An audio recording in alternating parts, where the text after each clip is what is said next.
तो आज हम लोग हेरिडिटी चैप्टर के इम्पोर्टेंट क्वेश्चंस करने वाले हैं।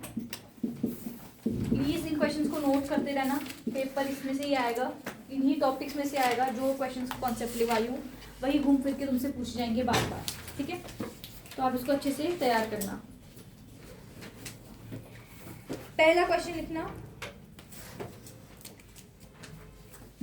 what are variations? What are variations? How do they promote survival of species? How do they promote survival of species? What are the reasons for variation? ये एक ही में लिखना, ये वेरिएशन टॉपिक से बन के आते हैं। टॉपिक है वेरिएशन, वेरिएशन से सीधा डेफिनेशन आती है, what are variations? What are the reasons or causes of variations? How is variation important for survival of species? ठीक है, इसके साथ साथ में आ जाता है तुम्हें इम्पोर्टेंस ऑफ वेरिएशन। ठीक है, एक बार डिस्कस करें एक बार ये वेरिएशंस क्या होते हैं। पहला क्वेश्चन है what are variations, how do they promote survival of species, what are the reasons of variations and importance of variation. ठीक है, अब स्टार्ट करते हैं। वेरिएशंस क्या होता है? वेरिएशन यूजुअली सिर्फ और सिर्फ सेक्सुअल रिप्रोडक्शन के केस में दिखती है हम लोगों को। किसके केस में? सेक्सुअल रिप्रोडक्शन के केस में, due to errors in DNA copying. किसके कारण? तो एरर्स इन डीएनए कॉपिंग होती है क्योंकि जब गेमीट फॉर्मेशन होती है, गेमीट की फ्यूजन होती है जिसको हम फर्टिलाइजेशन कहते हैं, उस टाइम पे क्या होती है, डीएनए की कॉपीज बनती हैं। उस डीएनए की कॉपी बनने के टाइम पर कुछ ना कुछ क्या हो जाता है, एरर्स आ जाते हैं, और वो एरर्स क्या कॉज करते हैं, वेरिएशंस। What are variations? एक ही स्पीशीज के बीच में, सिमिलर स्पीशीज के बीच में डिफरेंस इन कैरेक्टर होना। मैं और तुम सेम स्पीशीज के हैं, मैं और मेरे मम्मा पापा सेम स्पीशीज के हैं, ठीक है, हमारे बीच में क्या है, फेशियल स्ट्रक्चर डिफरेंट है, हमारी हाइट डिफरेंट हो सकती है, मेरा बॉडी स्ट्रक्चर, वी टोन, सारे फिनोटिपिकल मतलब जो फिजिकल कैरेक्टर्स है वो डिफरेंट है, तो उसे हम लोग क्या बोलते हैं, वेरिएशन। एक और वेरिएशन की डेफिनेशन हो सकती है, वेरिएशन का मतलब होता है जो पेरेंट्स एंड ऑफस्प्रिंग्स के बीच में डिफरेंस इन कैरेक्टर्स आ रहा है, difference in characters between parents and offspring due to errors in DNA copying during fertilisation और zygote formation is known as variation. ये वेरिएशन है, मतलब मैं अपने माँ पापा से थोड़ा डिफरेंट हूँ। वो क्यों हूँ डिफरेंट? क्योंकि हमें वेरिएशंस हो गई हैं due to errors in DNA copying. अभी सर्वाइवल कैसे प्रमोट कर रहा है? देखो, वेरिएशंस जो हैं वो जो भी ऑफस्प्रिंग है उसको अडेप्ट करने में हेल्प कर रहे हैं। किस में हेल्प कर रहे हैं? अडेप्ट करने में, ठीक है। उसके अंदर जो चेंजेस लेकर आ रहे हैं वो इन्वायरमेंटल चेंजेस के लिए अडेप्टेड आ रही है स्पीशीज, जो फर्दर ऑफस्प्रिंग आ रहे हैं उसके लिए वो सर्वाइवल प्रमोट करते हैं। अब इसका एग्जांपल आप जैसे पहले आप ये लाइन लिखेंगे कि वो अडेप्ट करने में हेल्प करती है एनवायरनमेंट के साथ, वेरिएशंस जो हैं। एग्जांपल से आप बैक्टीरिया का समझाएंगे, आपको बैक्टीरिया वाला एग्जांपल याद होना चाहिए। सबको याद है बैक्टीरिया वाला एग्जांपल? एक बार डिस्कस कर लेते हैं वैसे, अगर किसी को नहीं भी याद होगा। हमारे पास एक वाटर बॉडी है, पॉन्ड हो सकता है, लेक हो सकता है, उसमें कुछ नंबर ऑफ बैक्टीरियाज हैं।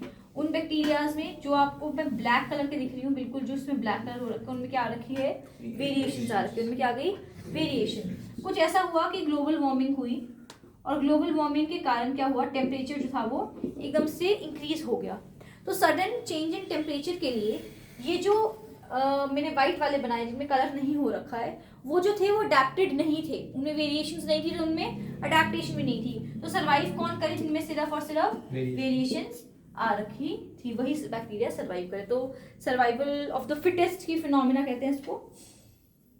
आई थिंक स्पेंसर ने दिया था, बट चलो ठीक है, इतना हम लोग को करना नहीं है, तभी मैं कह रही हूँ इतना नहीं करने की जरूरत। आपको इतना समझाना चाहिए कि सर्वाइवल ऑफ द फिटेस्ट के अंदर हेल्प करते हैं कि जो अडेप्ट कर गया वही क्या है, इन्वायरमेंट के लिए फिट है, और जो फिट है वही सर्वाइव करेगा। बिल्कुल जैसे कोविड में हुआ था, जिनकी इम्यूनिटी अच्छी थी, जो अपने आप को अडेप्ट कर पाए सराउंडिंग के हिसाब से, वो तो आगे सर्वाइव कर पाए, और जो नहीं कर पाए, जिनके अंदर कुछ ना कुछ अडेप्टेशन नहीं हो पाई थी, यूजुअली जो आपका कोविड था उन्होंने बहुत एल्डरली लोगों को बहुत ज़्यादा अटैक किया था उस टाइम पे, या फिर बहुत छोटे बच्चों को अडेप्ट कर दिया क्योंकि उनमें अडेप्टेशन नहीं हो पाई। जो टीनेजर्स थे, क्योंकि उनमें इम्यूनिटी बहुत अच्छी थी, उनके अंदर अडेप्टेशन अच्छी थी, तो इसलिए वो सर्वाइव कर गए थे। तो ये सर्वाइवल ऑफ द फिटेस्ट का एग्जाम्पल हो सकता है इस केस में, ठीक है। नेक्स्ट है what are the reasons of variation. आपको उटपटांग आंसर नहीं लिखने, इसमें आपको हेडिंग्स बनानी है। पहला होता है genetic recombination, genetic recombination. Genetic recombination में आप लिखते हैं कि अगेन वही कहानी के सेक्सुअल रिप्रोडक्शन, नेक्स्ट आप लिख सकते हो, इन दोनों को कंबाइन करके भी लिख सकते हो आप, और लास्ट है आपके पास म्यूटेशन। ये 3 रीजंस हैं, इन दोनों को आप कंबाइन करके भी लिख सकते हो। तो सेक्सुअल रिप्रोडक्शन के टाइम पे क्या होता है, गेमीट फॉर्मेशन होती है। गेमीट फॉर्मेशन जो है आगे हम लोग के गेमीट्स के जो होती है फ्यूजन हो जाती है, फर्टिलाइजेशन हो जाती है, जिसके कारण क्या आ जाती है, वेरिएशंस आ जाती हैं। वही जेनेटिक रिकॉम्बिनेशन भी कहता है। जेनेटिक रिकॉम्बिनेशन क्या कहता है कि जीन्स जो हैं वो कंबाइन कर रहे हैं, हाँ जीन्स जो है वो रिकम्बाइन कर रहे हैं, उस टाइम पे कॉपीज बन रही हैं। डीएनए की कॉपी बनने के कारण क्या हो रहा है आप लोग का, एरर्स इन डीएनए कॉपिंग आ रही है, एरर्स के कारण ही वेरिएशन आ रही है। यानी कि क्या होता है, आप ये वर्ड्स लिख सकते हो जो मैं आपको बता रही हूँ आज की क्लास में, वर्ड्स कहीं ना कहीं लिखते रहना, वो आपके आंसर की में मिलेंगे आपको, ठीक है ना, आपके क्वेश्चन पेपर के आंसर की में होंगे वो, तो फिर आपके लिए आंसर फ्रेमिंग आसान हो जाएगी, क्या पॉइंट लिखना चाहिए। तो आपके जो डीएनए के अंदर जेनेटिक रिकॉम्बिनेशन होती है, जेनेटिक रिकॉम्बिनेशन से इनफैक्ट डीएनए बन जाता है, ठीक है। आगे चलते हैं, नेक्स्ट है म्यूटेशन। नेक्स्ट क्या है हमारे पास, म्यूटेशन। म्यूटेशन का मतलब होता है सडन चेंज। म्यूटेशन क्या है, sudden change in the DNA base pairs. DNA base pairs के अंदर सडन चेंज आ जाना। सडन चेंज किस कारण से हो सकता है, कोई एकदम से UV light radiation, X rays जल गई, गामा रेज जल गई, कुछ गैस का एक्सपोजर हो गया जैसे हिरोशिमा नागासाकी के अंदर हुआ था, ठीक है। तो कोई रेस के, कोई गैसेस के एक्सपोजर के कारण कोई डीएनए बेस पेयर में सडन चेंज आ गया, एकदम से डीएनए में ही चेंज आ गया, तो वो क्या, उसको हम लोग क्या बोलते हैं, म्यूटेशन बोलते हैं। क्या बोलते हैं, म्यूटेशन। क्लियर है, इतना डन है ये क्वेश्चन। नेक्स्ट क्वेश्चन तैयार करना है आपको, difference between dominant and recessive trait. ये क्वेश्चन आपको एग्जाम्पल प्रिपेयर करना है। Difference between dominant trait and recessive trait. आपको डोमिनेंट कैरेक्टर, रिसेसिव कैरेक्टर आ सकता है, डोमिनेंट अलील, रिसेसिव अलील आ सकता है। तो आपको ये फिनोमेना पता होना चाहिए, डोमिनेंट रिसेसिव क्या चीज है, ठीक है।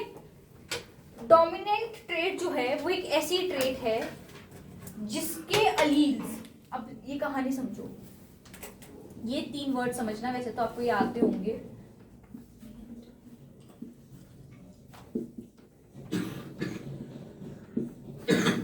ट्रेट, जीन और अलील। किसी भी ट्रेट को, ट्रेट मतलब कैरेक्टर, मतलब मेरे कॉम्प्लेक्शन हो गया, मेरे बाल कर्ली हैं या स्ट्रेट हैं या वेवी हैं, मेरे बाल का कलर हो गया, मेरी आईज का कलर हो गया, कोई भी फिनोटिपिकल कैरेक्टर जो है वो ट्रेट होती है मेरी, तो क्या है, तो उस ट्रेट को कंट्रोल करने वाले कौन है, हमारे जीन्स। जीन्स जो है वो 2 फॉर्म्स में होते हैं, 2 ऑल्टरनेट फॉर्म्स में होते हैं। उन 2 ऑल्टरनेट फॉर्म्स को हम क्या बोलते हैं, अलील्स बोलते हैं। क्या बोलते हैं, तो मेरे ट्रेट को कौन कंट्रोल कर रहा है, मेरे जीन्स, और जीन्स जो है वो क्या है, अलील से रिप्रेजेंट हो रहे हैं। अब अलील्स में मेरे पास एक डोमिनेंट अलील होता है और एक होता है मेरे पास रिसेसिव अलील। अब अगर आप अलील समझ लोगे, ट्रेट समझ लोगे, ये दोनों आपस में क्या है, इंटरकनेक्टेड है, आपको पूरा कॉन्सेप्ट समझ आ जाएगा। डोमिनेंट अलील यानी कि पहले तो ये कैपिटल्स में बताया जाता है, इसका पहला पॉइंट ये हो गया, ये कैपिटल अलील से बताया जाता है। Dominant trait is represented by dominant Aleel, that is always in Capitals, and यही सेम स्मॉल में करा जाता है, मतलब कैपिटल टी, ये हो गया स्मॉल टी, ठीक है। डोमिनेंट अलील अपने आप को होमोजाइगस और हेटेरोजाइगस दोनों कंडीशन में ही एक्सप्रेस कर सकता है।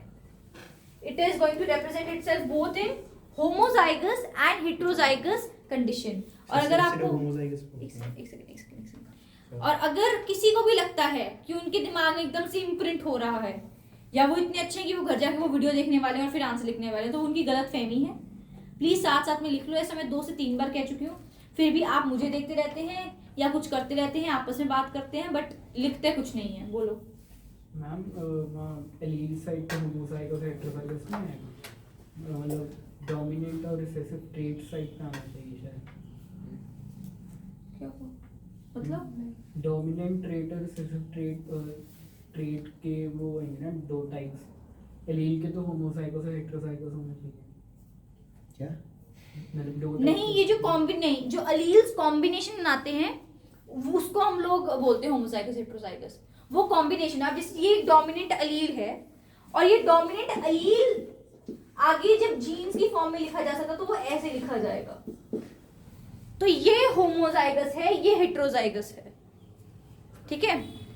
अलील जो है वो डोमिनेंट या रिसेसिव ही होते हैं, एक कैपिटल होता है और एक स्मॉल अलील होता है ना हमारे पास, तभी तो हम अलील कहते हैं कि जीन की दो अल्टरनेट फॉर्म्स, ठीक है, डन।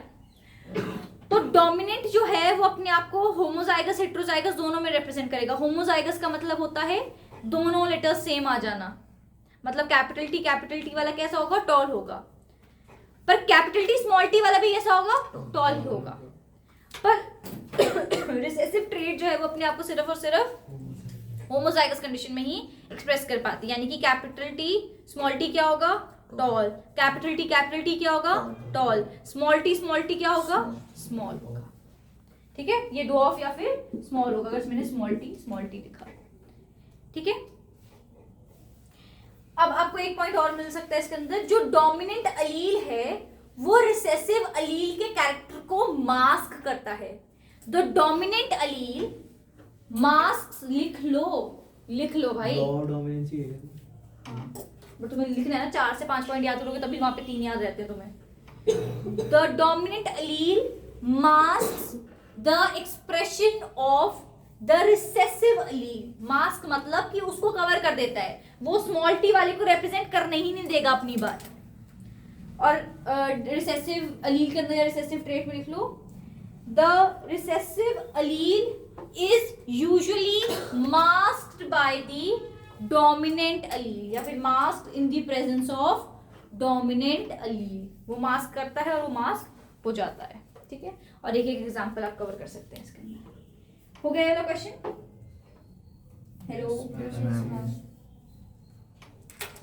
नेक्स्ट बात करते हैं, नेक्स्ट टॉपिक जिससे आपको क्वेश्चन आ सकता है दैट इज सेक्स डिटर्मिनेशन।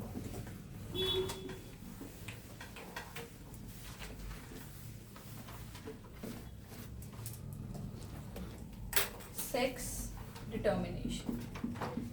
अब तुम्हें वो डायरेक्ट तो इतने अच्छे हैं नहीं कि बोल देंगे कि सेक्स डिटर्मिनेशन का चार्ट बना दो, अलग अलग तरीके हैं। अभी हम प्रीवियस ईयर, अगर हम पे टाइम बचा तो हम प्रीवियस ईयर कोशिश करेंगे कि कर लें, थोड़ी स्पीड से कर लेते हैं। मैं मोनोहाइब्रिड डायहाइब्रिड क्रॉस डिस्कस नहीं करूंगी, आई होप आपको आते हैं मोनोहाइब्रिड डायहाइब्रिड क्रॉसेस, ठीक है। वो हमने बहुत मल्टीपल टाइम्स किए, इतने बार, मतलब कम से कम तो मैंने 7-8 बार पढ़ाया है वो तुम लोगों को। फिर भी कोई डाउट है मेरे से इंडिविजुअली पढ़ लेना, वैसे तो तुम इंडिविजुअल बहुत पढ़ चुके हो मेरे से, काफ़ी तुम लोगों ने डोमिनेट ये सब ये क्रॉसेस वगैरह कर लिए, बट फिर भी चलो कोई बात नहीं। क्या हुआ? हेरिडिटी में सबसे स्मॉलेस्ट कंपोनेंट कौन सा होता है? जीन। बुक में ऐसे लिखा है कि जीन एक डीएनए का सेक्शन होता है, तो डीएनए नहीं होगा सबसे स्मॉल। तो डीएनए जो है आगे, डीएनए पूरा का पूरा पार्ट नहीं प्ले कर रहा है ना, जैसे क्रोमोसोम, जैसे तो क्रोमोसोम होना चाहिए है ना, ऐसे तो क्रोमोसोम होने चाहिए सबसे छोटे। तो सेल के अंदर मैंने तुम्हें बताया था, अच्छा ये वाला क्वेश्चन इससे पहले वाला डिस्कस कर लेते हैं। तुम लोग के ना ये रिप्रोडक्शन के अंदर वैसे तो पार्ट है उसका कि प्रोटीन्स, एंजाइम्स, और मैं तुम्हें अभी बता देती हूँ, भेजा भी था मैंने तुम लोग पे, वैसे रिप्रोडक्शन में डिस्कस कर लेंगे डिटेल के अंदर। आपका एक सेल है, सेल में न्यूक्लियस है, ठीक है। न्यूक्लियस में क्या है? क्रोमोसोम। क्या है? क्रोमोसोम्स जो हैं वो डीएनए और प्रोटीन से बने हैं, ये बात यहाँ पे खत्म होती है। अब ये जो प्रोटीन है ये एंजाइम्स है, ये कोड कर रहे हैं चीजों के लिए, मेरी ट्रेट्स के लिए, मेरी कैरेक्टर्स के लिए कोड करते हैं, because enzymes are kind of proteins. Enzymes भी एक तरीके के प्रोटीन्स ही होते हैं। इसके ऊपर तुम्हें रिसर्च रीजन हर साल घुमा के आई है, तो तुम्हें ये कॉन्सेप्ट पता होना चाहिए। अब डीएनए के अंदर पूरा डीएनए काम नहीं कर रहा है, जैसे पूरा क्रोमोसोम उठ के नहीं जा रहा, पूरा सेल उठ के नहीं जा रहा है, वैसे ही डीएनए के अंदर फंक्शनल यूनिट है। फंक्शनल मतलब जो काम कर रहा है, तो फंक्शनल यूनिट 9th में पढ़ाते हैं। Functional unit of DNA is known as a gene. हमारे जीन सेम होते हैं, क्योंकि जीन्स तो वो है ना जो ट्रेट को कंट्रोल कर रहे हैं हमारी। डीएनए तो ओवरऑल चीज है कि मेरे पूरा का पूरा एक डीएनए है, बट मेरे बालों का जीन, मेरी आंखों के कलर की जीन से डिफरेंट है, दोनों बातें ही डिफरेंट है ना, वो उनमें कोई आपस में मिक्सिंग ऑफ जीन्स नहीं हो रहा उस केस के अंदर। तो मेरे कैरेक्टर्स कौन कंट्रोल कर रहे हैं? मेरे अलील्स, और अलील्स क्या है? ऑल्टरनेट फॉर्म ऑफ जीन्स है। तो मेरे जीन्स कंट्रोल कर रहे हैं सब कुछ। और जीन्स किसका पार्ट है? डीएनए का। डीएनए किसका पार्ट है? मेरे क्रोमोसोम्स का। डन, ठीक है। तो ये प्रोटीन जीन वाला हम थोड़ा फिर से डिटेल में डिस्कस कर लेंगे, अगर कुछ नहीं समझ आया तो बता दो वैसे भी। आ गया। ठीक है। तो सेक्स डिटर्मिनेशन आपको हम बात करते थे। सेक्स डिटर्मिनेशन के अंदर एक क्वेश्चन एक आधी बार ऐसा पूछा गया कि कौन से ऑर्गेनिजम्स हैं जिनमें टेम्परेचर डिपेंडेंट है sex? Turtles. Usually reptiles, turtles हो गए, क्रोकोडाइल्स हो गए। इनके अंदर क्या होता है कि मेल और फीमेल जेंडर डिपेंड्स अपॉन कितना उनको हीट मिली है इंक्यूबेशन के टाइम पे। ठीक है। तो ये वाला आंसर आपको याद रखना है कि लिजर्ड्स के अंदर, क्रोकोडाइल्स के अंदर, बेसिकली टर्टल्स के अंदर क्या होता है, सेक्स जो है वो कौन डिटरमिन करता है? टेम्परेचर डिपेंडेंट होते हैं। ठीक है। अब सेक्स डिटर्मिनेशन के ऊपर मेन चीज के ऊपर आते हैं। तो मैं टर्टल्स के लिए क्या होता है, मेल और फीमेल को कितना टाइम चाहिए होता है, ये है नहीं, एक ही बार आया हुआ, वो भी काफी टाइम पहले। चलो कोई बात नहीं, अभी डिस्कस कर लेंगे थोड़ी देर में, प्रीवियस ईयर देख लेंगे कैसे आया हुआ ये। सेक्स डिटर्मिनेशन का फटाफट से देखते हैं। आपका जो सेक्स डिटर्मिनेशन है वो डायरेक्टली नहीं आता है। वो कैसे इनडायरेक्ट तरीके से आता है? पहला, जो चाइल्ड का सेक्स है that is not dependent on the mother but is dependent on male और दी फादर। एक्सप्लेन।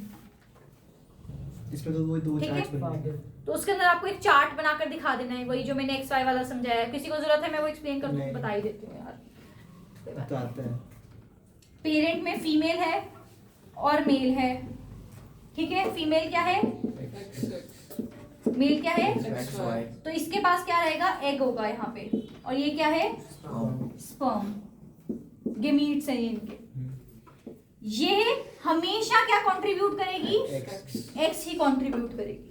बट ये एक्स भी कंट्रीब्यूट कर सकता है। वाई अगर मेल ने एक्स कंट्रीब्यूट कर दिया, फीमेल अगर मेल ने एक्स कंट्रीब्यूट कर दिया तो क्या क्या आएगा हमारे पास?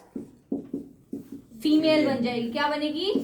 तो यानी कि अगर गर्ल चाइल्ड हो रही है तो वो किसके ऊपर है? इनडायरेक्टली डिपेंडेंट मेल्स के ऊपर। और अगर एक्स जो है वो किसके साथ? एक्स जो है वो वाई के साथ अगर कर जाता है एसोसिएट, तो वो क्या होगा? मेल चाइल्ड होगा। क्या होगा?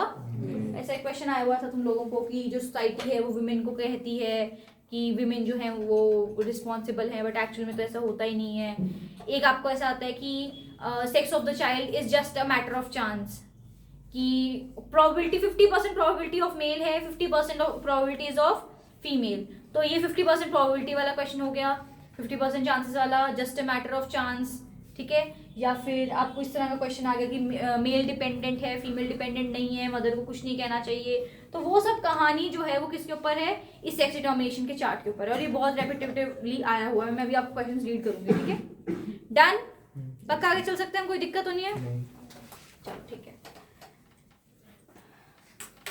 अच्छा, एक आपको पता होना चाहिए मेल और female gamete, male gamete and, लिख रहे हो ना आप सब लोग, फीमेल गेमीट, इनमें डिफरेंस थोड़ा सा बेसिक पता होना चाहिए। आने के चांसेस कम है बट आ सकता है। मेल गेमीट क्या होता है हमारा? स्पर्म। और फीमेल गेमीट क्या होता है? एग। तो पहला पॉइंट तो यही हो गया। उसने बोला स्पर्म और एग में डिफरेंस बताओ, तो क्या बोलोगे? It is the male gamete, it is the female gamete. Male gamete sperm जो है वो मोटाइल है, मतलब ये मूव कर सकता है, फीमेल की तरफ जाता है। बट एग जो है वो नॉन मोटाइल है, मूव नहीं कर सकता है वो। नॉन मोटाइल मतलब मूवमेंट नहीं हो सकती है। मोटाइल। आप ऐसा भी लिख सकते हो कि मेल गेमीट के पास मोटिलिटी के लिए टेल है, बट इसके पास टेल एब्सेंट है इसलिए मोटिलिटी नहीं है। बट नहीं भी लिखोगे तो चल जाएगा। मेल गेमीट जो है वो स्मॉलर इन साइज है, स्पर्म छोटे होते हैं, but female gametes are larger in size. Egg जो है कंपैरेटिवली लार्जर होते हैं साइज के अंदर। इतना बहुत है, बट फिर भी अगर किसी को एक्स्ट्रा नॉलेज चाहिए तो हम और लिख सकते हैं कि जो मेल गेमीट हैं वो आफ्टर प्यूबर्टी, आफ्टर एडोलेसेंस ही प्रोड्यूस हो सकते हैं मेल की बॉडी में। बट फीमेल गेमीट जो होते हैं वो at the time of birth ही प्रेजेंट होते हैं. So female gamete eggs are present at the time of the birth in the Eggs female. के पास फूड रिजर्व होता है. हाँ, एक के पास योक ज्यादा होता है. एग में लिख रहे हो ना पॉइंट्स. पहला पॉइंट हो गया मेल फीमेल गेमीट के अंदर एग. ए हो गया नॉन मोटाइल, एक का हो गया साइज का. चौथा की मेल गेमीट जो है वो का प्रेजेंट होता है या फिर प्रोड्यूस होता है बॉडी के अंदर आफ्टर एडोलसेंस और on puberty. But female gamete जो है वो at the time of birth female child के अंदर होता है. मेल के अंदर फूड रिजर्व नहीं होता है क्योंकि उसे न्यूट्रिशन नहीं प्रोवाइड करना है. बट फीमेल के मीट के अंदर योग कंटेंट होता है जो कि न्यूट्रिशन प्रोवाइड करता है एम्ब्रियो को. ठीक है, डन. चल सकते हैं हम आगे. ठीक है, थोड़ा सा स्पीड बढ़ाते हैं. आप मुझे क्वेश्चन, मैं आपको क्वेश्चन बताऊंगी. अगर आप चाहते हैं वो डिस्कस हो तो मुझे बता देना. अगर बहुत लंबा होगा तो हम उसको अलग से डिस्कस कर लेंगे आपके साथ. अगर कोई बहुत ऐसा क्वेश्चन होगा जिसमें मैक्सिमम बच्चा चाहता होगा कि आंसर दे दो तो हम वो डिस्कस कर लेंगे. या तुम्हें मुश्किल आ रही होगी उसमें तो ठीक है, नहीं तो फिर ये सेशन कल तक जाएगा जब तुम्हारी एक क्लास कोई मिस होगी मैथ्स की. नेक्स्ट बात करते हैं हम लोग नेक्स्ट क्वेश्चन की. डिफरेंस बिटवीन, नेक्स्ट क्वेश्चन आप पेपर के लिए रेडी करके जाएंगे. That is difference between acquired traits and recessive traits.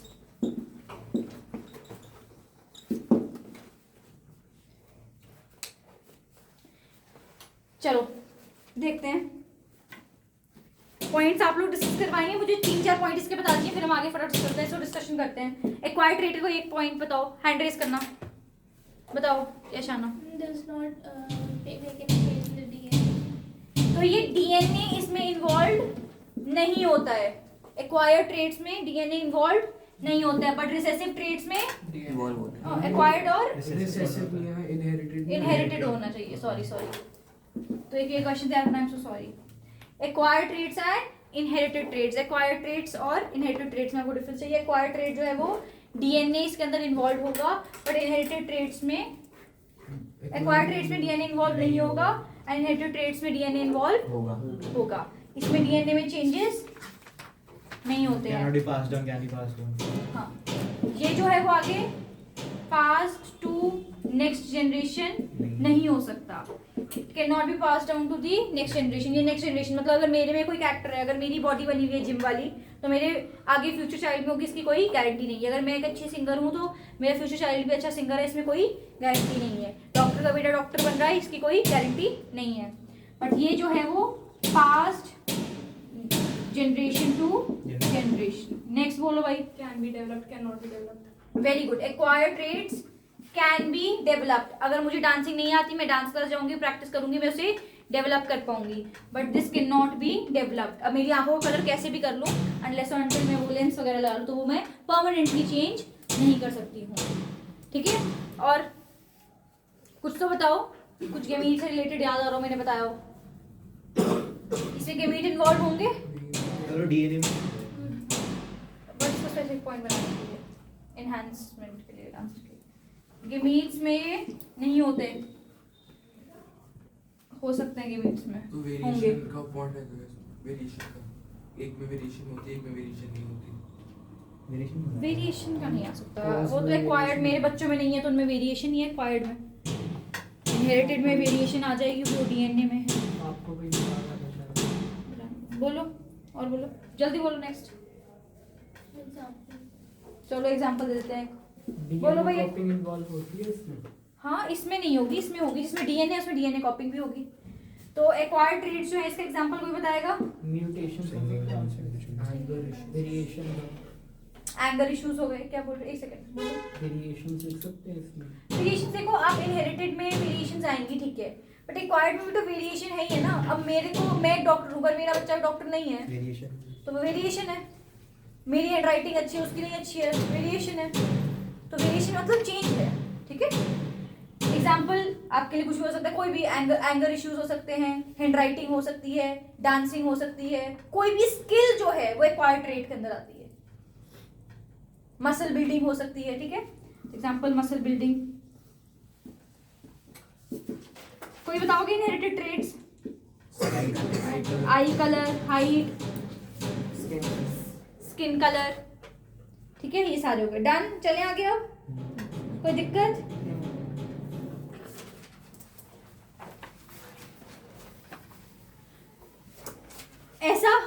सकता है, हम लोग एक तुम लोग की ना लाइन लिखी हुई थी, it is possible that the trait is inherited but not acquired. It is possible that the trait is inherited but not acquired. Example दो क्या? तुम बताओ कि मैंने कोई चीज़ इनहेरिटेड करी बट उसको एक्वायर नहीं करा. मेरे को कुछ ट्रेड अपने पेरेंट्स से मिली बट मैंने क्योंकि उस पर वर्क नहीं किया. जैसे फॉर एग्जांपल मेरा स्किन कलर मेरी फेयर है जब मैं पैदा हुई, बट नाउ अब मैं ऐसी एक जगह पे रहने चली गई जहाँ पे बहुत धूप है, तो मुझे क्या हो गई, टैनिंग हो गई. तो मैंने वो इनहेरिट तो किया था बट उसको मैंने एक्वायर नहीं कर पाई. ठीक है, आई बात समझ? स्किन कलर का एग्जांपल हो सकता है ना वो. और क्या होगा इसका? मेरे पास मेरे बाल जो थे वो ब्लैक कलर के थे, मैंने कलर करवा लिया और अब जो है उसके कारण केमिकल ट्रीटमेंट के कारण चेंजेस आ गए, अब वो वाइट बाल ही आ रहे हैं सर पे. तो क्या है, मैंने इनहेरिट तो किया था, बचपन में तो वैसे ही थे मेरे बाल, बचपन में तो कर्ली भी थे, बट बाय द टाइम मैंने उसको इनहेरिट नहीं कर पाई. तो ऐसा हो सकता है, ये ट्रूथ है. ठीक है, तो ये एजर्शन में आ सकती है तुम्हें बात. मैम जैसे यूवी रेज की वजह से कैंसर हो गया, वो तो बच्चे म्यूटेशन का पार्ट है. तो आ तो सकते ही. हाँ, इनहेरिट तो वो इनहेरिट नहीं किया आपने कोई कैंसर सेल्स. हाँ, एक्वायर कर लिया. तो क्वाइट रेडी हो. बट ट्रेट यूजुअली हम लोग ऐसी मेडिकल प्रॉब्लम्स को ट्रेट नहीं बोलते हैं. अब तुम कल को ये थोड़ी कह दो कि इसके एक्सीडेंट में हाथ कट गया तो उसने एक्वायर करा था हाथ काटना अपना. कह सकते ऐसे तुमने एक वो केस सुना, वो नीट वाला. हाँ, टांग काट दी. हाँ, आपने अपनी. सुना? अच्छा, मैंने नहीं बताया था. नीट में नंबर नहीं आए तो टांग काट ले ताकि डिसेबिलिटी कोटा मिल जाए. General doctor. अब तुम बताओ उसमें एक्वायर्ड है कि इनहेरिटेड है, बताओ. Acquired. पक्का उसके आगे बच्चे जरूरी हैं कि उनकी भी टांगे ना हो दोनों की. अगर वो भी नीट दे तो हो सकता है. ऐसे नहीं बोलते हैं. उसको कोटा मिला फिर. पूछा नहीं, अभी फोन करती हूँ बेटा. करना. चलो, एक बहुत बहुत बहुत बहुत बहुत बहुत बहुत बहुत बहुत बहुत important question, mono hybrid cross. Paper के लिए बहुत चांसेस है कि आपको ये वाला क्वेश्चन मिले मोनो हाइब्रिड क्रॉस के ऊपर. अब क्या क्या मिल सकता है मोनो हाइब्रिड क्रॉस में, सुन लो. रेशो पूछ लें. दूसरा, परसेंटेज बेस्ड क्वेश्चन आ जाए. पेपर में आया था. थैंक यू बेटा, मेरे को पता है बस. F1 और F2 जनरेशन की ऑब्जर्वेशन पूछ लें या कंक्लूजन पूछ लें तुमसे अलग से. दोनों इकट्ठी है. थैंक यू बेटा, मेरे को पता है यही आएंगे, क्या कर सकते हैं. चलो चले अब आगे. अब तुम्हें ना मोनो हाइब्रिड क्रॉस डायरेक्ट वो बोलता नहीं कि मोनो हाइब्रिड क्रॉस बनाओ, वो तुम्हें एक सिचुएशन देता है कि मैंने प्योर टॉल पेरेंट लिया and it was crossed with pure dwarf parent of a P plant. ठीक है, और उसमें ब्रैकेट में कैपिटल टी भी लिखा होता है, स्मॉल टी भी लिखा होता है. नहीं भी लिखा होता है तो प्योर का मतलब होता है कि होमोजाइगस कंडीशन है. प्योर का मतलब क्या होता है, होमोजाइगस कंडीशन है. अब वो बोलेगा कि उनकी F1 जनरेशन आई जब क्रॉस किया, फिर उस F1 जनरेशन को हमने सेल्फ पॉलिनेट करवाया और F2 जनरेशन की आई. तो बताओ F2 जनरेशन के अंदर क्या ऑब्जर्वेबल रेशो होगी, क्या फिनोटिपिक रेशो हो सकती है. रेशो बताओ, ऐसे पूछ लेंगे. ठीक है, वो बोल देंगे F1 और F2 के अंदर क्या डिफरेंस था. F1 जनरेशन और F2 जनरेशन में क्या डिफरेंस आया. F1 जनरेशन ने अपने पेरेंट्स के सारे कैरेक्टर नहीं दिखाए, सिर्फ डोमिनेंट कैरेक्टर दिखाया था, याद है. F2 जनरेशन के अंदर वो कैरेक्टर रिसेसिव वाला भी आ गया था. जो F1 है उसकी ऑब्जर्वेशन में सिर्फ और सिर्फ हेट्रोजाइगस आया था प्योर प्लांट्स के केस में, बट F2 जनरेशन में होमोजाइगस हेट्रोजाइगस दोनों कंडीशन के ऑफस्प्रिंग्स हमारे पास ऑब्जर्व हुए थे, तो सारे कैरेक्टर्स आ गए थे. F1 जनरेशन में 100% टॉल थे, F2 जनरेशन में सिर्फ 50% नहीं 75% जो थे वो टॉल थे. ठीक है, डन. ऐसे क्वेश्चन आ सकता है तुम्हें. तो बोल सकते हैं F1 में क्या तुमने ऑब्जर्व करा और कहाँ से क्या कंक्लूड किया, F2 में क्या कंक्लूड किया, क्या ऑब्जर्व किया, इसके ऊपर क्वेश्चन आ सकता है. तो इसके अंदर आपको क्रॉस बनाना जरूरी होता है भाई. बेसिक फटाफट से क्रॉस याद करके जाना, बनाने ही बनाना है आप लोगों ने, क्योंकि 3 नंबर तक का क्वेश्चन आना ही आना है ये तो मिनिमम. परसेंटेज बेस्ड क्वेश्चन यानी कि उसने बोल दिया स्टार्टिंग में कि 1600 सीड्स थे आपके of P plant, pure tall parents थे. प्योर प्लांट का साइंटिफिक नेम क्या है? Pisum sativum. पी प्लांट को बोलते हैं पाइसम सटाइवम. हाँ, क्यों नहीं आ सकता, एनसीईआरटी में तो आ जाएगा. अच्छा, Gregor John Mendel father of genetics थे, उन्होंने एक्सपेरिमेंट किया था गार्डन पी प्लांट के साथ, उसका नाम है पाइसम सटाइवम, और उन्होंने जो स्क्वायर बनाया था उसका नाम है पुनेट स्क्वायर। क्या नाम है? Punnett square. ठीक है जी। परसेंटेज बेस्ड क्वेश्चन ऐसे आ सकता है कि 1600 सीड्स थे, तो बताओ कितने % ऑफ सीड्स जो हैं वो टॉल आए F2 जनरेशन में। तो 1600 टोटल सीड्स है, सुन लो ये, अब सीड्स वाले क्वेश्चन अगर किसी को नहीं आते। 1600 टोटल सीड्स हैं, टॉल कितने आते हैं बताओ, कितने % टॉल होते हैं F2 जनरेशन में? तो 75% ऑफ 1600 कर लेना। ये हो गए टॉल। प्योर टॉल बोला तो कितने थे, मतलब कैपिटल टी कितने आए थे? 50% आए थे। कितने आए थे? मेरे पास ऑफस्प्रिंग ये होते हैं, capital T small T, capital T small T, capital T small T. ये F2 जनरेशन आई थी, याद है तुम लोगों को? अब उसने बोल दिया तुम लोगों को कि बताओ टॉल की परसेंटेज कितनी है। देखो ये है 75%, 25% हो गए ना 100 में से। अच्छा उसने बोला प्योर टॉल कितने, ये प्योर है, ये प्योर है, 25 प्योर है, देखना प्योर है ये प्योर है, ये प्योर है। तो 25% जो है वो ऑफ 1600 जो है वो प्योर टॉल आ गए। हाइब्रिड टॉल कितने थे या हेट्रोजाइगस टॉल कितने थे? 50%। अब 50% आएगा, 50% ऑफ 1600। डुऑफ कितने आए? 25% ऑफ 1600। ऐसे कौन से कितने % थे जो F1 जनरेशन को रिजेंबल करते थे? ये F1 जनरेशन ऐसी आई थी ना, कैपिटल टी स्मॉल टी, याद है? F1 जनरेशन कैसी आई है? Capital T. तो कितने % रिजेंबल करते हैं फर्स्ट जनरेशन को? 50%। 75%। क्यों? क्योंकि टॉल भी है ना। फर्स्ट जनरेशन तो capital T small T I थी मेरे पास। फर्स्ट जनरेशन हेट्रोजाइगस है। देखो कैपिटल वही हो गया ना, हमको पूरा करवाना ही पड़ेगा तुम लोगों को। तुम लोग बिल्कुल नहीं पढ़ के आते हो, तुम्हारा बहुत बुरा हाल हो गया है, बस लग गया मुझे पता। ये पेरेंट्स थे, गेमीट निकला कैपिटल टी, गेमीट निकला small T, first generation capital T small T. तो कैपिटल टी स्मॉल टी को कितने रिप्रेजेंट करते हैं? सिर्फ 50% रिप्रेजेंट कर पा रहे हैं। ठीक है। पेरेंट्स की जब बात होती है तो वो हाइब्रिड टॉल, सॉरी जब वो पेरेंट्स की बात है तो वो कैपिटल टी स्मॉल टी की बात कर रहा होता है, याद रखना। पेरेंट्स कौन है उसके? Capital T small T. तो कितने हैं जो पेरेंट्स को रिजेंबल कर रहे हैं? 50%। ये भी कैपिटल टी एक पेरेंट था प्योर, और स्मॉल टी एक पेरेंट था। तो ये क्वेश्चन से याद रखना, समझ के रखना कि हाइब्रिड का मतलब क्या है, फर्स्ट जनरेशन में क्या है, सेकंड, और इन क्वेश्चन में टाइम देना चाहिए क्योंकि एमसीक्यू में भी बहुत आते हैं ऐसे क्वेश्चन। तो सेम ही रह गया क्वेश्चन, बस थोड़ी सी चेंज होती है। अच्छा तुम्हारे पेपर में क्या क्या आए हुए हैं प्रीवियस ईयर में या आ सकते हैं जिनके चांसेस मुझे ज्यादा लग रहे हैं? Capital T into small T आ सकता है। वॉयलेट फ्लावर्स वाला आ सकता है, capital V into small B. Violet and white flowers का क्वेश्चन ये हो गया, वॉयलेट एंड वाइट फ्लावर्स, इनके ऊपर क्वेश्चन आ सकता है। टॉल एंड ड्वार्फ पेरेंट्स के ऊपर क्वेश्चन आ सकता है।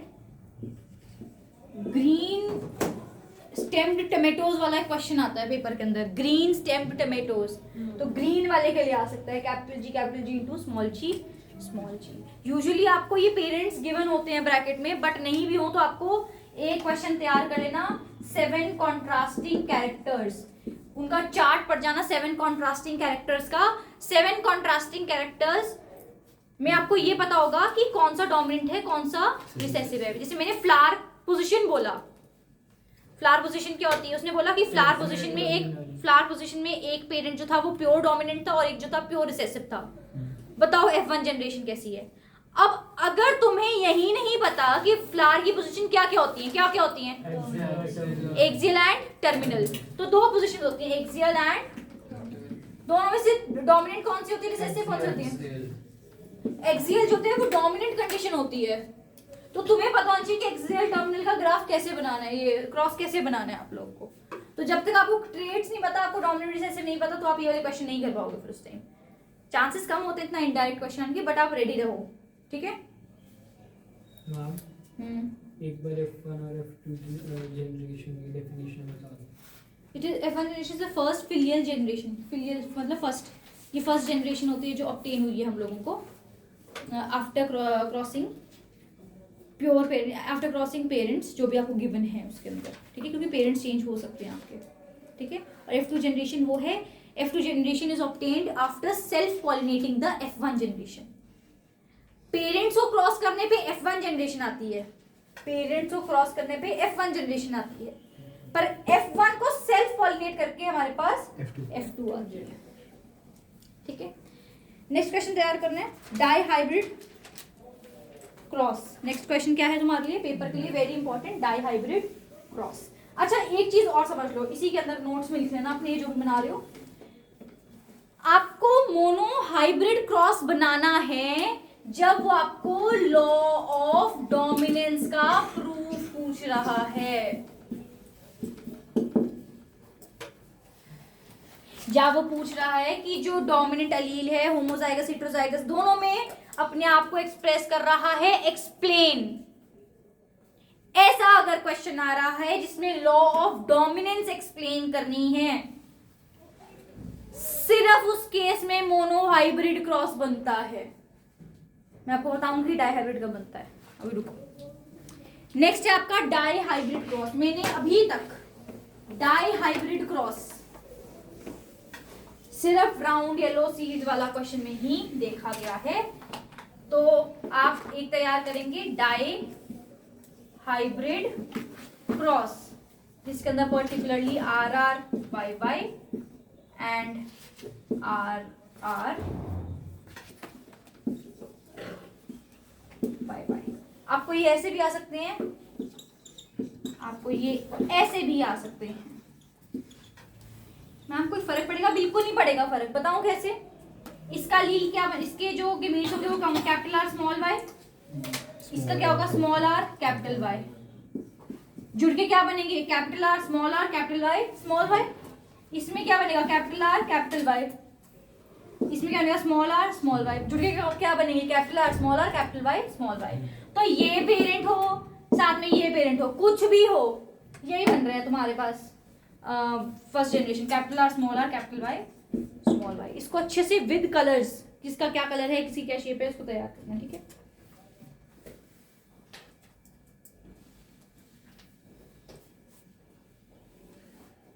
Last question, how is number of chromosomes, how is number of chromosomes maintained in the progeny, how is number of chromosomes. Dihybrid cross बनता कब है? अच्छा, डाई हाइब्रिड क्रॉस तब बनेगा जब वो आपसे पूछेगा traits are inherited independently.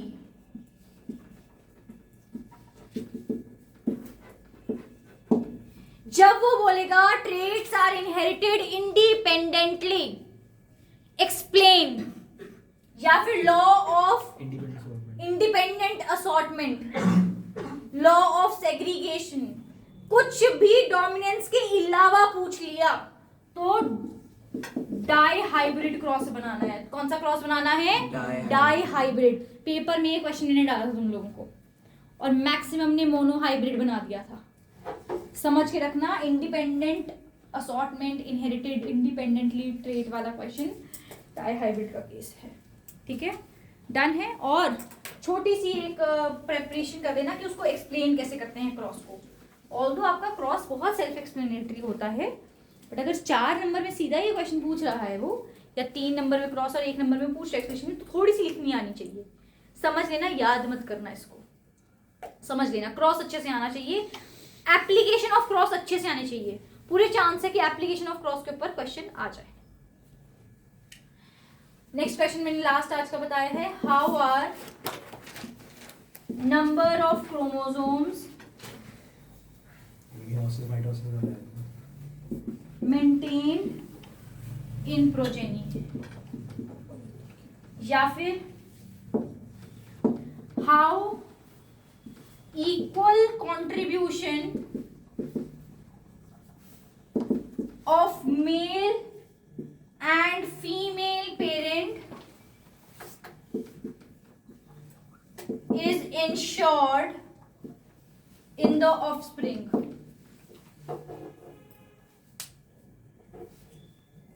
Done? देखो ये एक्सप्लेन करने की जरूरत है, कर देती हूँ। चलो मेल है या फीमेल है। अब सुन लो प्लीज इसको अच्छे से, पिछले साल के पेपर में आया था ये, और मैंने सुबह उनको 7:10 पे भेजा था ये क्वेश्चन, और पेपर में दिखा था 2 नंबर का, 1.5 नंबर का। ये वाला भी और सेक्स डिटर्मिनेशन भी 1.5 नंबर में आया था, दोनों क्वेश्चन आए थे। ठीक है, मेल जो होता है वो भी एक डिप्लॉयड ऑर्गेनिज्म होता है। 2N means diploid, DIPLOID, diploid organism है। और फीमेल भी एक डिप्लॉयड ऑर्गेनिज्म है। ठीक है, यानी कि इसके पास भी 46 क्रोमोसोम्स हैं। 46 क्रोमोसोम्स का मतलब होता है 23 पेयर्स होना, यानी n की वैल्यू 23 है यहाँ पर, ये ध्यान रखना। 46 मत लिखा ना पेपर के अंदर कहीं। n की वैल्यू कितनी हो गई? 23 पेयर्स हैं। 23 इंटू 2 मीन्स 46 क्रोमोसोम्स, और इनके पास भी कितने हैं? 46 क्रोमोसोम्स। अब इनमें क्या होती है? मियोसिस होती है। क्या होती है? Meiosis is reductional division. Meiosis is मतलब 2n से नंबर क्या बन जाएगा? n। और ये मेरे क्या बन गए? गेमीट्स। गेमीट्स कौन से हो गए? मेल में स्पर्म एंड फीमेल में एग बन गया। दिक्कत कोई? अब ये दोनों क्या करेंगे? फ्यूज करेंगे। इनकी फ्यूजन को क्या बोलते हैं हम? फर्टिलाइजेशन। क्या बोलते हैं? फर्टिलाइजेशन कहते हैं। और फ्यूजन के बाद क्या बनता है? जाइगोट। क्या बनता है? जाइगोट। जाइगोट जो होते हैं n और n क्या होते हैं? 2n। फिर से डिप्लॉयड 46 क्रोमोसोम्स के साथ आ गया।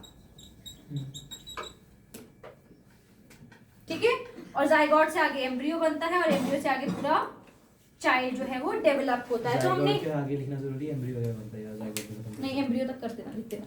ठीक है, वो भी डिप्लॉयड आगे चल रहे ना, कोई चेंजेस नहीं आ रहे। तुम ये रिप्रेजेंट करो कि अब कोई चेंजेस नहीं आएंगे, अब वो पूरा बेबी फॉर्म कर लेगा बाद में। वो अपने जाइगोट के साथ 2n 46 क्रोमोसोम्स वो कैसे आएगा? 23 + 23 23 इधर से आए, ये यहाँ पे लिख देती हूँ मैं। देखो n का मतलब होता है 23 क्रोमोसोम्स हो गए यहाँ पे। यहाँ पे भी 23। प्लीज आप शॉर्ट फॉर्म मत लिखना, मेरे पास अभी यहाँ पे जगह नहीं है, थोड़ा टाइट से लिख दिया यहाँ पे। इनमें से आपको लिखना। 6 क्रोमोसोम होता है ना। लास्ट बताती हूँ। ठीक है, कोई दिक्कत? नहीं। पक्का? आंसर भी ये डायग्राम सफिशिएंट है। साथ में एंड में 2-3 लाइनें हैं जो मैं बोल रही हूँ, वो लिख देना बस, सफिशिएंट है। तो मेल और फीमेल की इक्वल कंट्रीब्यूशन कैसे हुई? क्योंकि मेल और फीमेल गेमीट दोनों ने ही 23 क्रोमोसोम जो थे वो दिए। दोनों की फ्यूजन हुई, फर्टिलाइजेशन हुई, तो जाइगोट के पास 46 क्रोमोसोम्स आए। 46 में से 23 एक की तरफ से थे, 23 एक की तरफ से, तो दोनों की इक्वल कंट्रीब्यूशन थी चाइल्ड के अंदर। आई बात समझ? कोई दिक्कत यहाँ तक? 23 पेयर्स होते हैं किसी भी ऑर्गेनिज्म के अंदर, मतलब ह्यूमंस में 23 पेयर्स होते हैं क्रोमोसोम्स के, जिसमें से पहले 22 जो हैं वो क्या हैं? ऑटोसोम्स हैं। क्या है? मतलब ये इंसान के कैरेक्टर्स डिसाइड करेंगे, मेरा फेस का कलर, मेरी स्किन का कलर, मेरे बाल की शेप, मेरी आंखों का कलर, मेरे फिजिकल फिनोटिपिक कैरेक्टर्स को ही ये बताएंगे 22 क्रोमोसोम्स। और जो 23rd पेयर है that is the sex chromosome. Sex chromosome male में और फीमेल में डिफरेंट होंगे। अगर XY है तो मेल है, XX है तो फीमेल है। एक स्टेटमेंट बोल रही हूं, सिर्फ हैंड रेज करना। The X chromosome in case of a boy child is contributed by his father. The X chromosome, हाथ खड़ा करने, the X chromosome in case of a male child is determined or is contributed by his father. True है कि false है? पहले ये बताओ। False. बताओ भाई दक्ष, कैसे? आपने फॉल्स बोला अभी। कि फीमेल भी एक्स देगी तो फिर फीमेल ही बनेगा। फीमेल और मेल अगर दोनों, देखो फीमेल तो सिर्फ एक्स ही दे सकती है, अगर मेल ने एक्स कंट्रीब्यूट करा है तो वो फीमेल बनती है। ये जरूरी है कि मेल वाई कंट्रीब्यूट करे अगर मेल चाइल्ड होगा, क्योंकि फीमेल सिर्फ और सिर्फ एक्स ही दे सकती है। ठीक है, कितना टाइम हुआ जरा बताना? 58। चलो 5 मिनट और लगाते हैं। एक बार प्रीवियस ईयर क्वेश्चन देखते हैं फटाफट से। ठीक है, मैं एमसीक्यूज नहीं डिस्कस कर रही, फटाफट से तुम्हारे को लॉन्ग क्वेश्चन डिस्कस कर रही हूँ। एमसीक्यू सारे से पहला एमसीक्यू जो है तुम्हारा डाइहाइब्रिड क्रॉस से, उसमें परसेंटेज पूछी है फर्स्ट F1 जनरेशन कैसी होगी। कराया वैसे करवाया हुआ मैंने प्रीवियस ईयर क्वेश्चन, बहुत पहले कराया था। चलो एक बार फटाफट से देख लेते हैं लॉन्ग क्वेश्चंस को तुम्हारे। मैं तुम लोग को बताया था कि प्रोटीन्स किस तरह से कंट्रोल कर रहे हैं कैरेक्टरिस्टिक्स को, बताया मैंने। सेल है, सेल में न्यूक्लियस, क्रोमोसोम्स, ठीक है, क्रोमोसोम्स जो है डीएनए और प्रोटीन से बने, प्रोटीन्स जो है वो एंजाइम बना रहे हैं क्योंकि they are kind of proteins ना, तो वो एंजाइम जो है वो कोड करते हैं किसी ट्रेट के लिए, वो डिटरमिन करते हैं। और ये जीन इसके अंदर कंट्रीब्यूट करता है। जीन जो है वो shortest unit, smallest unit, functional unit of DNA है। तो ये सारी इन्फॉर्मेशन आपने लिखनी है। आपको ये क्वेश्चन आया हुआ है 1 नंबर में, explain how the proteins control characteristics in an organism with help of an example of a short hydrate in a P plant. तो तुम लोग अपनी पहले वो पूरी कहानी लिखोगे और शॉर्ट वाले के लिए लिखोगे कि शॉर्ट पी प्लांट है तो स्मॉल टी के हमारे पास अलील्स होंगे, that will form a gene. Gene की ऑल्टरनेट फॉर्म्स दोनों ही क्या होंगी, स्मॉल टी होंगी उसकी इसके अंदर। फिर उसने बोला है information source of making proteins. Proteins कौन बना रहा है, प्रोटीन्स किसका पार्ट है, डीएनए का। किसका, क्रोमोसोम्स तो आगे डीएनए। मैं कहाँ रहती हूँ, मैं धरती पे रहती हूँ, सही बना आंसर नहीं ना। आपको थोड़ा सा स्पेसिफिक रहना पड़ेगा, थोड़ा सा स्पेसिफिक नहीं होगा तो गलत हो जाएगा, ठीक है, थोड़ा सा स्पेसिफिक। उसने कहा pure tall plants are cross with pure dwarf plants. समझ आ गया कौन सा क्रॉस है, कौन सा, pure tall capital T, pure dwarf small T. Hybrid the pea plant obtained in F1 generation are self pollinated, F2 generation is formed. ये बताता है, ऐसे ही आता है। What do the plants of F1 generation look like, कैसे दिखेंगे, heterozygous tall. सिर्फ टॉल लिखोगे तो आधा नंबर वहीं कटवा लोगे। Capital T small T, that is heterozygous tall दिखेंगे। What is the ratio of pure tall plants to pure dwarf plants in F2 generation. सुनो, उसने कहा रेशियो बताओ, रेशियो बताओ प्योर टॉल की F2 जनरेशन के अंदर। उसने कहा हमारे पास ये आया ना, उसमें pure tall is to pure dwarf बताओ। प्योर टॉल कितने हैं, प्योर डॉर्फ कितने हैं, तो रेशियो कितनी होगी, 1:1 हो गई यहाँ पे रेशियो। तो अपनी रटी हुई इक्वेशन 3:1 मत लिखा ना, ठीक है। रेशियो क्या है, pure tall is to pure dwarf की 1:1। मैम आप कह रहे थे कि F1 जनरेशन में गिवन पेरेंट्स का क्रॉस होता है, तो अगर दोनों पेरेंट्स होमोजाइगस टॉल है तो फिर हेटेरोजाइगस कैसे बनेगा? क्या चीज, आप पहले कह रहे थे कि F1 जनरेशन के अंदर उससे पहले इनका क्रॉस होता है, वो गिवन पेरेंट्स होते हैं। अगर दोनों पेरेंट्स होमोजाइगस टॉल हैं हाँ तो हेटेरोजाइगस कैसे बन जाएंगे? तो मैंने तो कहा ही नहीं होमोजाइगस टॉल नहीं पर। आप कह रहे थे गिवन पेरेंट्स हैं, तो आप कहते हो F1 जनरेशन हेटेरोजाइगस होती है, हाँ तो सही बोल कैसे रही हूँ। होगी अगर दोनों पेरेंट्स होमोजाइगस टॉल है? अगर दोनों ही टॉल है तो अगर दोनों ही Homozygous टॉल है तो रहेगा। नहीं हो सकता ना वो केस। तो फिर मैंने बोला कि गिवन पेरेंट्स अगर हैं, आपको गिवन पेरेंट्स अगर आपको गिवन होंगे, पेपर में क्वेश्चन में गिवन होता है आपको प्योर और प्योर डॉर्फ और प्योर टॉल वाले होते हैं, प्योर कंडीशन से गिवन होती हैं, डोमिनेंट और रिसेसिव, ठीक है। नहीं तो फिर वो आप सिर्फ F1 जनरेशन तक का क्रॉस बना पाओगे, F2 नहीं फॉर्म कर पाओगे, आपके सिलेबस में नहीं है वो, ठीक है। अगर ऐसा वो हेटेरोजाइगस पेरेंट्स आते हैं ना दोनों ही, फिर आपके लिए क्रॉस बनाना मुश्किल हो जाएगा, आप सिर्फ F1 जनरेशन तक छोड़ सकते हो। फिर से वही क्वेश्चन है, proteins control the expression of various characters, explain by taking example of tallness, ठीक है। तो ये कर दोगे। अब प्रोटीन्स वाला वही एग्जांपल है, वही प्रोटीन्स वाला चार्ट जो मैंने आज बताया तुम लोग को, ठीक है। व्हाट आर क्रोमोसोम्स, पता है व्हाट आर क्रोमोसोम्स, लिख लो क्रोमोसोम्स अगर नहीं पता तो। Chromosomes are thread like structures, chromosomes are thread like structures present in the nucleus of a cell. They are made up of DNA and proteins. They are made up of DNA and proteins and carry genes that control a trait. DNA and proteins. They are made up of DNA and proteins. बैठो बेटा.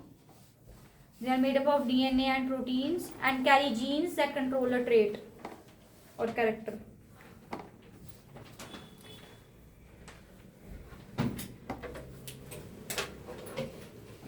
ठीक है जी. अब next, अब देखो तुम्हें question कैसे आया, क्या हुआ क्वेश्चन देखो कैसे है। Explain the mechanism of inheritance used by sexually reproducing organisms to ensure stability of DNA in species. Dihybrid है नहीं नहीं नहीं नहीं क्यों? नहीं नहीं, सुनो इसको भाई, इनहेरिटेंस है। सुनो तो क्वेश्चन समझ लो एक बार। उसने कहा सेक्सुअली रिप्रोड्यूसिंग ऑर्गेनिज्म के अंदर डीएनए स्टेबिलिटी कैसे मेंटेन रहती है। स्टेबिलिटी मतलब डीएनए की स्टेबिलिटी मतलब एग्जैक्टली डीएनए की स्टेबिलिटी मतलब क्रोमोसोम्स की स्टेबिलिटी मेंटेन रहना। वो वाला टेबल। तो वो कौन सा टेबल आएगा, तो लिख लो इसके अंदर और अच्छा डीएनए स्टेबिलिटी। डीएनए मैम एक बार क्वेश्चन रिपीट कर दो। Explain the mechanism of inheritance used by sexually reproducing organism to ensure DNA stability. ये क्या है? Mechanism of inheritance that ensures DNA stability. ठीक है, चलो ये भी हो गया। कहने का मतलब ये क्वेश्चन की फॉर्मेशन डिफरेंट होती है, आंसर वही घूम घूम के आते हैं हर बार। How many chromosomes are present in humans? कितने chromosomes present है? किसने लिखा 23 pairs, किसने लिखा 46, दोनों ठीक है। How many out of them are sex chromosomes? One pair, one नहीं, one pair, one मत लिखना, या तो 2 लिखना या फिर 1 pair लिखना, ठीक है। 23rd pair लिखा है मैंने यहाँ पे, ठीक है।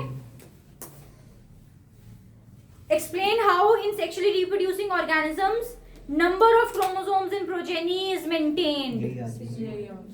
Very good. मैम ऑटोसोम और सेक्स क्रोमोसोम्स के बीच में डिफरेंस आ सकते हैं? बिल्कुल भी नहीं। आगे उसने फिर से एफ वो ही दिया आप लोगों को कि एक प्योर टॉल प्लांट नहीं, a pure pea plant bearing terminal flowers are cross pollinated with the pure plant having axial flowers. In F1 generation, axial flowers are obtained only. So F1 generation plants are self-pollinated. Work out the pattern of inheritance in this case. Work out the pattern का मतलब क्या है कि cross दिखाकर बताओ। बताया था मैंने अभी तुम लोग को यहाँ पर कि एक्सियल टर्मिनल आएगा, कहीं तो लिखा था, चलिए इसको दिया। एक्सियल टर्मिनल का मैंने बोला था ना, एक एग्जांपल दिया था कि ऐसे आ सकता तुम लोग को कोई और graph. What will be the ratio of plants in F2 generation? 3:1 phenotypic, genotypic क्या होगी? 1:2. फिर डाइहाइब्रिड क्रॉस आया हुआ है, फिर तुम लोग को मोनोहाइब्रिड क्रॉस आया है, white flowers with purple flowers के साथ। तो व्हाइट के लिए कैपिटल W उन्होंने लिख कर दिया है आपको ऐसे, तो ये अपने आप डोमिनेंट ट्रेट बनती है, और ये तुम्हें पर्पल के लिए गिवन है, तो तुम्हें ऐसा ग्राफ भी आ सकता है WW वाला। तुम्हें नहीं दिमाग लगाना, तुमने सिर्फ ट्रेड पहचाननी कौन सी किसको कह रही है, और ये गिवन है ब्रैकेट के अंदर तुम्हें, ये तुम्हें गिवन था ब्रैकेट में ऑलरेडी, तुमने नहीं दिमाग लगाया। फिर से वही पूछा, ऑब्जर्वेशन बताओ F1 जनरेशन की, परसेंटेज बताओ F2 के अंदर वाइट कॉम्बिनेशन के साथ, रेशियो बतानी है फिर से एक, और फिर difference between dominant and recessive trait आ गया एक नंबर। फिर से क्वेश्चन आया व्हाट आर क्रोमोसोम्स, ये क्वेश्चन तैयार करना पेपर के लिए। What are chromosomes? Why the pair of sex chromosomes in human males is known as mismatched pair? Males में XY होता है, इसीलिए sex chromosome in male is known as mismatched pair. Males में mismatched pair है, females में mismatch pair नहीं है, ठीक है। तो ये वापस इसी क्रॉस से वो जो XY वाला बना, तो उससे क्वेश्चन आ गया तुम्हें। Show with the help of a flow chart that the statistical probability of getting a boy or a girl is 50:50. Explain कर दोगे? 50% चांस मेल, 50% फीमेल। तो 2025 के सारे क्वेश्चंस हो गए, ठीक है। एक बार आप 2024 के भी देख लेना क्वेश्चंस घर जाके, बिल्कुल इसी तरीके के पैटर्न पे आए हैं क्वेश्चन, सेम पैटर्न है, कुछ डिफरेंस नहीं है। जितना मैंने आज की क्लास में कवर किया है, सुन लो एक मिनट, जितना मैंने आज की पूरी क्लास में, ये 55 मिनट्स के राउंड की क्लास में डिस्कस किया है, पिछले 10 साल का पैटर्न इस पे बेस्ड था, और इस साल का भी इसी पे बेस्ड हुआ, ठीक है। मैं तुम्हें सारे इंपॉर्टेंट क्वेश्चन लिखवा दी। कितने इंपॉर्टेंट क्वेश्चन है, कोई एक जना काउंट करके फटाफट बता दो। 8, और बॉर्डर क्रोमोसोम्स कर लो तो 9 हो जाएंगे, कि उसको काउंट करके 8। व्हाट आर क्रोमोसोम्स वाला। No, I was too उसको powerful. ना तो 8 से 9 क्वेश्चन आई थिंक हेरिडिटी से तुम प्रिपेयर कर सकते हो, इतना बेसिक तो कर सकते हो। और बहुत छोटे छोटे हैं जिसमें से मैक्सिमम मैंने डिस्कस कर दिए हैं। ये वाला कर दिया, सेक्स क्रोमोसोम वाला कर दिया, डोमिनेंट रिसेसिव, एक्वायर्ड इनहेरिटेड, ठीक है, मोनो हाइब्रिड क्रॉस भी बताई दिए तुम लोगों को। मैक्सिमम मैंने डिस्कस कर दिया। प्रोटीन्स वाला क्वेश्चन, एक प्रोटीन्स वाला लिखा है तुम लोगों ने, पूरा चैप्टर ही कवर हो गया क्वेश्चन। ठीक है। तो मतलब मुझे ऐसा लगता है कि एक बच्चे के लिए पूरी एनसीईआरटी का चैप्टर रीड करना और फिर क्वेश्चंस करना मुश्किल होता है। अगर उसको आंसर्स आते हैं तो वो उसको रीफ्रेम कर पाता है। रीफ्रेम नहीं भी करता, एज इट इज भी घुमा फिरा के थोड़ा लिख देता है, उसको तब भी नंबर मिल जाते हैं अच्छे, ठीक है। रादर देन कि तुम पूरा चैप्टर करो और तुम्हें समझ नहीं आए कि इसमें से क्वेश्चन आया तो मैं कैसे एक्सप्लेन करूँगा। तुम्हें क्वेश्चन बता दिया, कॉन्सेप्ट बता दिया, आंसर बता दिया, हेरिडिटी आज खत्म।